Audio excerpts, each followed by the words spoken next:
Why did God create the world, and why does it need saving?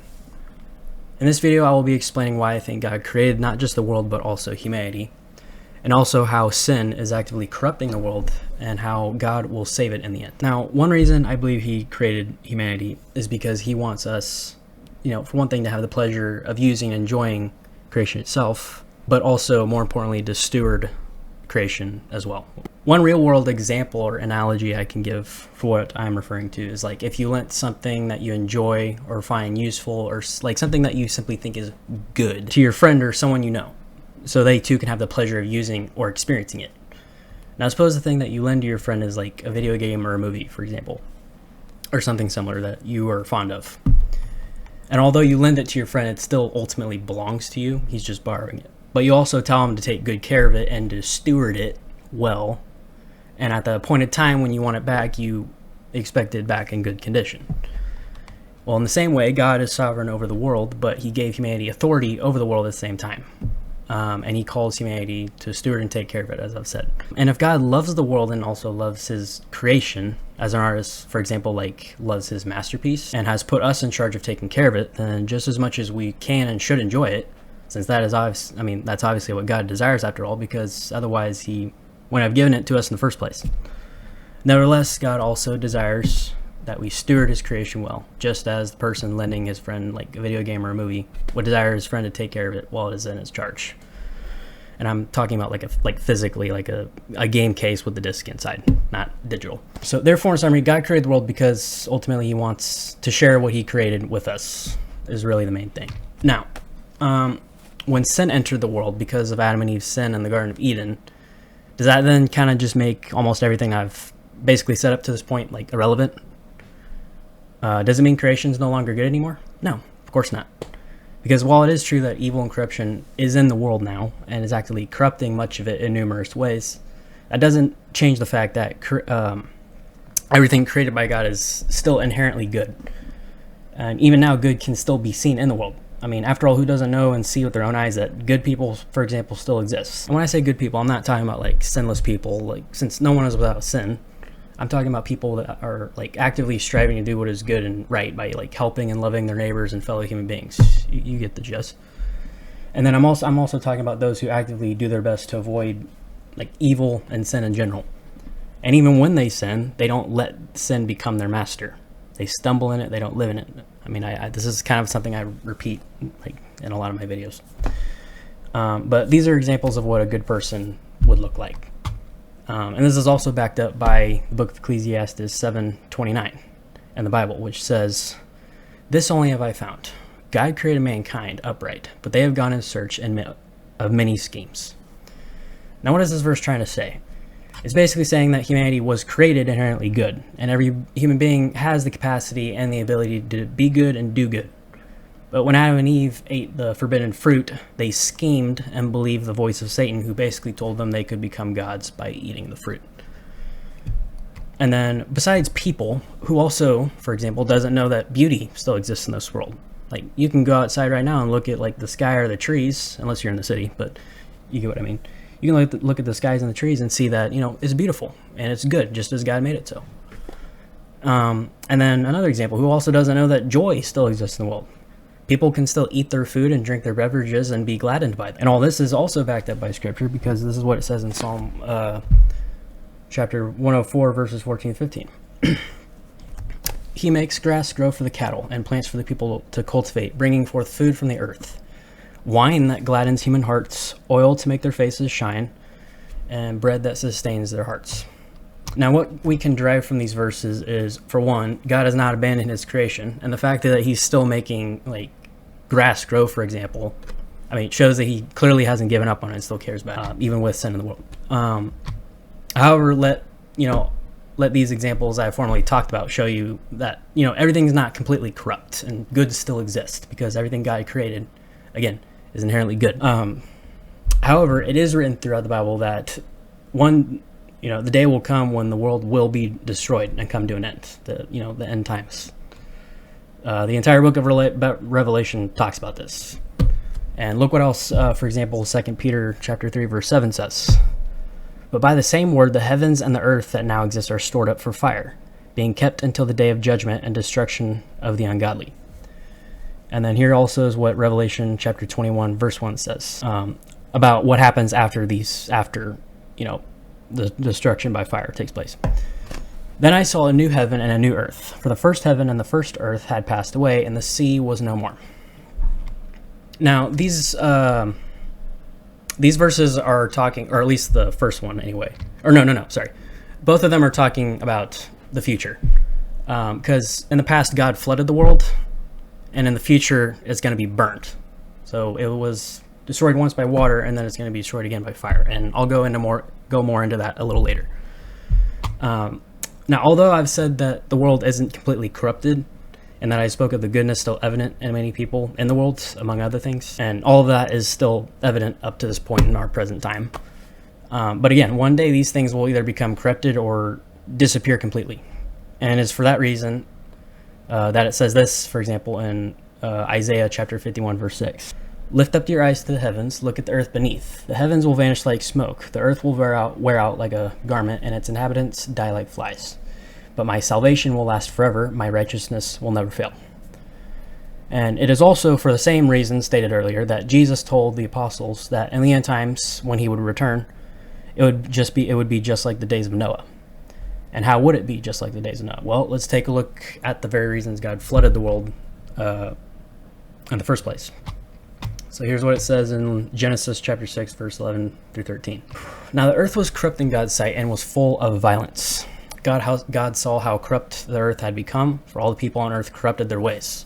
So God said to Noah, I'm going to put an end to all the people, for the earth is filled with violence because of them. I am surely going to destroy both them and the earth. Now notice how in these verses God says the earth was filled with violence because of humanity, or besides that, how he also said that the earth had become corrupt. Now, I believe this is referring to not just humanity destroying the earth, because the ancient Hebrew word for corrupt is called shakath, which is usually interpreted as meaning like spoil, mar, or ruin. And so in the context of this verse, it can't be referring to anything other save for like the literal spoiling and destruction of the world. Like that was what was happening at that time. And it was probably much like, for example, how the earth today is slowly being destroyed in many ways. And, I'll leave you all to judge what I mean, if it weren't already obvious in various ways in our present day. I mean, one major thing, for example, it's ruining the earth is pollution. But, even for those of you who aren't convinced that the world is being actively destroyed as we speak, slowly but surely, by things like pollution, then you can at least acknowledge that, like, just how quickly that would change if, like, I don't know, any madman were to press the big red button. You get what I mean. Besides this, what is one other reality at play during the days of Noah? The other reality was that there was only 8 good people left, Noah and his family, at that time. And only 8 of them were saved. And prior to the flood happening, Noah spent anywhere between 50 to 120 years while he was building the ark trying to tell people to repent and turn from their evil. And for all those years, the people ignored him until it was too late. In the same way, when the end times come, there's going to be very few good people left. Maybe not 8 people per se, like in Noah's day. Like could be like 1,000 or 100. I don't know. You get what I mean. But the reason there is few is because the rest of humanity will have corrupted its course just as the people before the flood did. And how has humanity corrupted its course? Well, besides just plain sinfulness, humanity ultimately corrupts its course in trying to be like God or be their own gods, which is the very reason and also the very temptation Satan used against Adam and Eve, whereby sin entered the world in the first place. Because Adam and Eve tried to be or thought they could be their own gods. And then in the book of Genesis, in the days of Noah, the Bible also talks about the giants, or as the Bible calls them, the Nephilim, which is usually interpreted as meaning fallen ones. And the Nephilim existed in those days. And if the people weren't simply trading God for idols back then, they were trading the worship of God for the giants, which is also in line with another interpretation of the name Nephilim, which potentially means those who cause others to fall. Because ultimately, just as Satan caused Adam and Eve to fall into sin, so the Nephilim also caused humanity in those days to fall even further. Humanity traded the worship of God for the trust and worship, and potentially traded the worship of God for the trust and worship in the Nephilim, or at least that's what I believe. Now, while I believe the giants for the Nephilim back then were literal, and that they like that is both in their physical size and power. I believe the giants of today are figurative, but both have some things in common. They are both tyrants who use their power and influence to bring about numerous evils. And let me explain what I mean. I believe the Nephilim of today is the corporate world, and to be more specific, tech giants like OpenAI or Microsoft, for example. And notice also how they're also called tech giants. Anyway, now these corporations hold more power and influence than, basically entire governments, like at least average governments, many governments around the world. They're basically almost like their own kings. They are literally figuratively like the Nephilim because of their sheer size and the power in which they hold. And these are the entities which are actively changing our world and changing it in more ways, or in more bad ways than good. Take the AI data centers, for example. I'm sure everyone at this point has heard about them. And literally how much resources they take up, like water, electricity, and so forth. And that also causes massive pollution.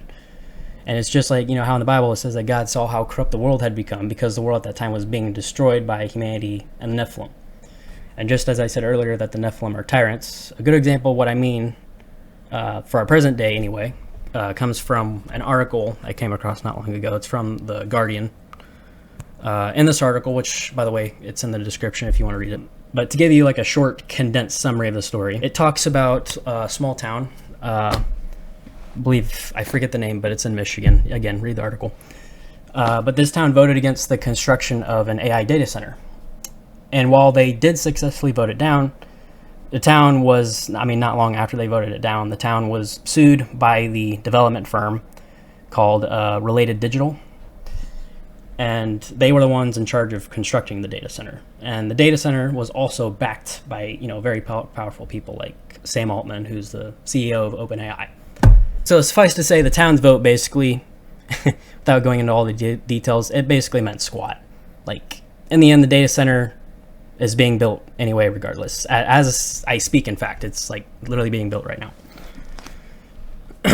And so this is, one really good example of how, the giants of today are tyrants and are using their power and influence to get what they want, regardless of what people say or do. And there's also numerous other examples, like, for example, how a lot of technology we use today is increasingly being outfitted with like trackers or surveillance technology, like blatantly invading our privacy. Like it can monitor the things that we say or watch. And a lot of that's also tied up with AI too. Or, another example, like how a lot of technology today is like slowly stripping away people's ability to actually own their own products, and is making things like movies or games or other things and turning them then like into a subscription service. Like it's making everything digital, like physicals like being thrown out the window. And then besides all that, let's also just think about like how much the world and everyday life and like in general has changed and is changing because of things like, for example, like the internet, smartphones, and at this present time, AI. I will admit these things can actually make excellent tools. That is, when they are strictly seen, looked at, and treated as tools. I can definitely say for myself that I use this PC to make and record videos as tools. And I also use AI a lot of times to help me locate sources or information I'm looking for. Because, I'll admit, using AI to do this, at least in my experience, is much faster and more efficient than doing like a simple Google search without it. And then having to dig, sometimes for hours on end just, to find like the thing that I'm looking for, something I'm looking for. But the point that I'm making here is these things shouldn't be like idols in our lives. And when these things are actually used in the right way, they can do great things. Like right now, again, I'm using this technology to serve the Lord and serve others through this channel. However, I do think I can also speak for many of us, including myself in the past, when I say that technology, and especially smartphones and social media in particular, can easily just waste like so much of our time.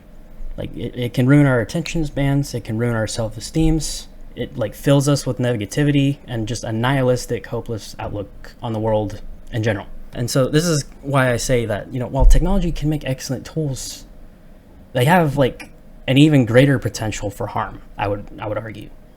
And sadly, today, more and more, I believe that, all this technology is for many people not just tools anymore, but, it's actively becoming more of an idol, and things that are just actively consuming people's lives, and not in a good way. And then more than that, however, it's ironic because these things have also become so ingrained in our daily lives and like the world in general that we are often like forced to use them and rely on them in like almost every facet of our daily lives. Like we needed to find and keep most most jobs in today's world, not all, but like a lot. We needed to purchase and sell things. Or that's increasingly becoming the case anyway. We needed to pay our bills and taxes. We needed to feel as though we aren't being estranged from those around us. Like we want a sense of belonging, and the list goes on. But the most ironic thing of all in all this is we've actually become so reliant on the tech giants who are like the ones producing all this technology just to thrive, make a living, or survive in general. Like so much so that I can confidently say that if there was like a worldwide blackout where technology just stopped working for like no more than like a single week or so, there would be like mass hysteria, anarchy, or like in most places of the world. Like society would literally begin crumbling on itself. Like the social fabric would begin collapsing. Basic necessities like food and clean water would become more scarce. But my point is that the Nephilim of today, which I believe are like the tech giants, for example, have created a world, and even now are continuing to create a world where most of humanity like could not go on without them. At least not without like numerous catastrophes and crises like taking place. Like if they disappeared tomorrow, society like as it stands right now would not last long. And they're fully aware of this and are therefore making it so the world becomes completely and utterly reliant on them. And so, like the Nephilim before the flood, who also probably created a world where humanity completely relied on them as well, both the giants of today and the giants of back then are really the main cause, or one of the main causes, for like humanity and the world's decline and fall, really. I mean, if you think about it. Now, something I want you all to understand, I don't say all this to destroy people's hopes or like put fear in your hearts, but our ultimate hope needs to be in Jesus, because one day he will wipe the dirty and corrupted slate clean and make it like new again, just as he did in the days of the flood. God destroyed the world in the flood, but even though he destroyed it, he didn't completely annihilate it. He was cleaning it up.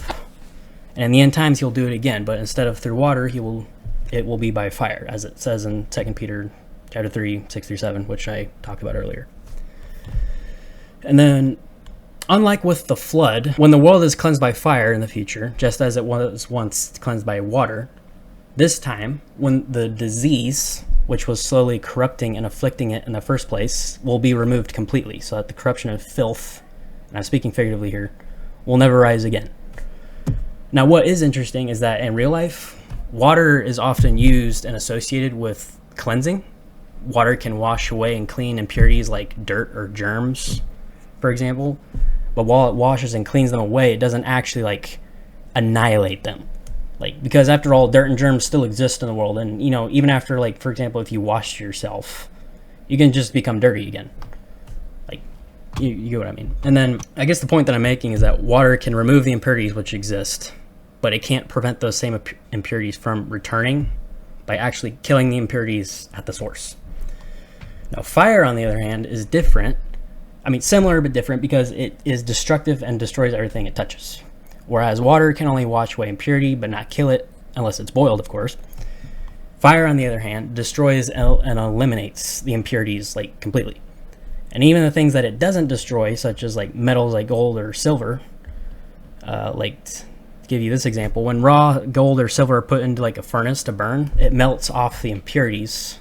And eventually, when all is said and done, it goes from raw and impure gold and silver to perfect purified gold and silver. So ultimately what fire does is it refines and purifies, and it changes the object in question permanently into like a better or superior state than it was formerly. And so when God flooded the world, he cleansed it and made the world new.